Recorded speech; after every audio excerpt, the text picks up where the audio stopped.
National Weather Service in Sterling, Virginia has issued a special marine warning for Chesapeake Bay from Pools Island to Sandy Point, Maryland, Chesapeake Bay north of Pools Island, Maryland, Chester River to Queenstown, Maryland, Patapsco River including Baltimore Harbor until 10:45 p.m.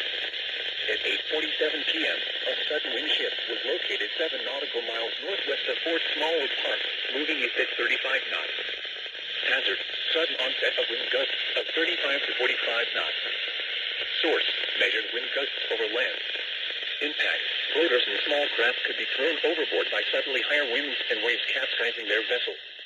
Locations and tactics include Pinehurst, Turkey Point, North Point State Park, Fort Smallwood Park, Hart Miller Island, Magacy River, Rock Hall, Dobbins Island, Gibson Island, Bodkin Point, Tilchester Beach, Thornton Point, Pools Island, Vesuvi Island, Love Point, Gunpowder River, Baltimore Light, Northeast River, 7-foot Knoll, and have Delaware Grace. Move to safe harbor immediately as gusty winds and high waves are expected.